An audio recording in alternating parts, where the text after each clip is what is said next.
Hey, what's up? Welcome back to the Victors Podcast. I'm Jeremy Brown. And just like last week, we're asking the same question. Where do we go from here? I've already made my position on Don Brown very clear. He lost the ability to coach at a high level. And Jim Harbaugh needed to win this game. If he could turn things around and maybe win out and do something special against Ohio State, that would have been sweet. But he didn't, and nothing changed. I'm trying not to overreact like most fans and see through the eyes of Ward Manuel, but I've made my position clear on the status of these coaches. Even if they pull off a miraculous win against Ohio State, after what I saw, again, against Indiana, they lost the ability to coach.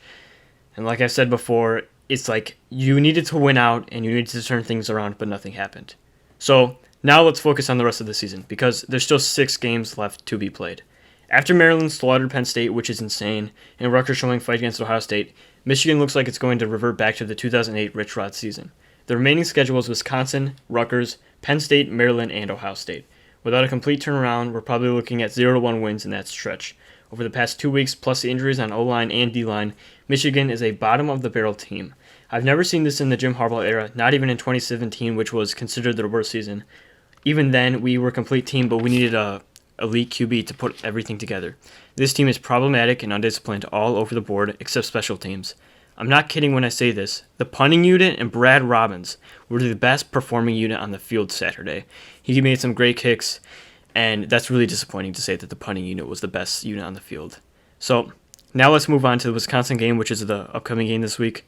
So recently there's been reports that Wisconsin is cleared to play and Graham Mertz will be back playing against Michigan. If this is true, then Wisconsin will most likely easily win and cruise past Michigan. But that depends on a few things.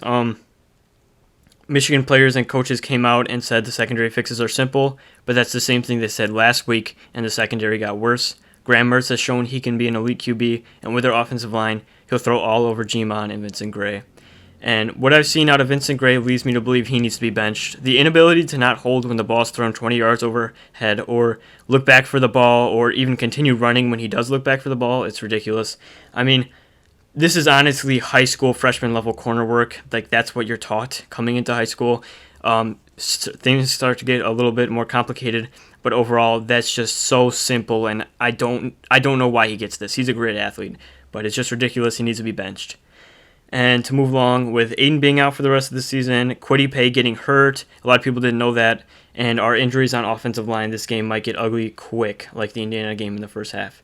So, and able to win, we need better play calling from Josh Gaddis. We need better offensive line play. More lead blocking for Haskins. I love seeing that in week 1. A great game by Joe Milton. Pressure on Mertz. A set scheme on defense. And something practice to fall back on if the previous scheme is exposed.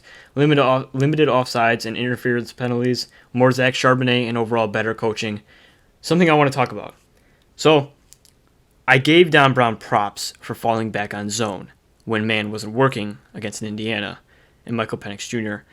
But the zone also looks absolutely terrible. There were spots wide open downfield. There were 3 men just standing next to each other in the zone, and the tight end would be open right over the middle, or I think over the right side of the field. He was open a lot, and they kept exposing our zone, and it was ridiculous.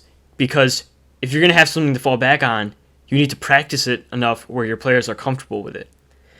So there's a lot of things this Michigan team needs to do to beat what looks like a complete Week 1 Wisconsin team. And with that being said, I'm picking Wisconsin to cruise past Michigan 45-17. This team needs to get better moving forward, or else Harbaugh's situation will only get worse in Ann Arbor. I'm Jeremy Brown. This is the Victors Podcast. As always, go blue.